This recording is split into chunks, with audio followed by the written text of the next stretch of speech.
কি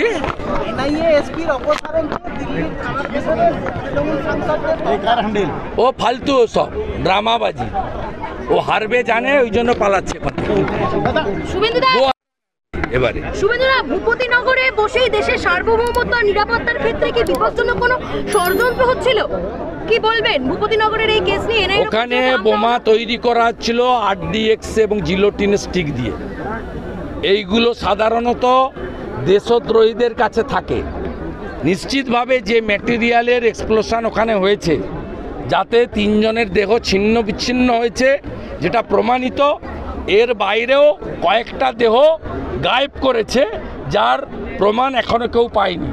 তাই ওখানে যে জিলোটিন এবং RDX এর মশলা ব্যবহৃত হয়েছে, এটা সাধারণত যারা ইন্টারন্যাশনাল টেররিস্ট, যারা বিভিন্ন দেশকে অস্থির করতে চায়, তারাই ব্যবহার করে। এই যে আজকে জাতীয় নির্বাচন কমিশনের সামনে থেকে তৃণমূলের সাংসদদের গ্রেপ্তার করালো, পুলিশ আটক করলো, তারা এজেন্সির বিরুদ্ধে ধর্ণা করতে গিয়েছিল, কি বলবেন এই বিষয়টাকে নিয়ে? ভয় পেয়েছে, চোরেরা ভয় পেয়েছে, বাড়িতে ঘুমাতে পারছে না। আপনার এই রাজ্যের মুখ্যমন্ত্রী যদি 3 জন গ্রামবাসী মানে প্রমাণিত বিস্ফোরণে খুন হয়ে যাওয়ার পরে মৃত্যু হওয়ার পরে যদি বলে এটা চকলেট বোম, তাহলে বুঝতে পারছেন কোন রাজ্যে আমরা আছি।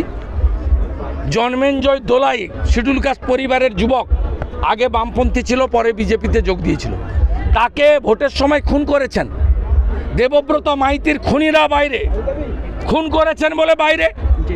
ওই হরিপুরের বা ভেকুটিয়ার কোনো তৃণমূল নেতা তো বাইরে নয়। যারা খুনি, যারা অভিযুক্ত, যারা সন্ত্রাসী, তাদের বিরুদ্ধেই কোর্টের নির্দেশে তদন্তকারী সংস্থা কাজ করছে। আপনার পুলিশের নিরপেক্ষতা নেই, তাই CBI NIA-কে হ্যান্ডওভার করছে কেস কোর্টে। আপনি কোর্টে চ্যালেঞ্জ না করে আপনি বাজার গরম করতে চাইছেন, আর মিডিয়াতে থাকার জন্য যেখানে সেখানে সিঁড়িতে বসে পড়ছেন। এর কোনো এফেক্ট বাংলায় পড়বে না। বাংলার জনগণ অপেক্ষায় আছে কবে মাপলারের পরে হাওয়াই চটি ভিতরে যাবে। চাই আমরা বললে অপেক্ষা করুন। আমাদের প্রধানমন্ত্রী জলপাইগুড়ির ধূপগুড়ির সভা থেকে বলেছেন, সরকারে এলে কিছু চোর জেলে গেছে, আর বাকি চোরদেরও আমরা সরকারে আসার পরে জেলে পাঠাবো। আরও বড় অস্বস্তিতে প্রাথমিক শিক্ষা সংসদ। রাজাশেখর মান্থা মাননীয় বিচারপতি প্রায় 60,000 চাকরি বাতিল করার হুঁশিয়ারিও দিলেন। আমি এটা নিয়ে মন্তব্য করলাম, একটা অবজারভেশন বা কমেন্ট জাজের করার উত্তর দিতে নেই। যখন ফাইনাল জাজমেন্ট আসবে তখন করব। ওরা দোষী অভিযুক্ত, জেলে যাওয়ার ভয়ে।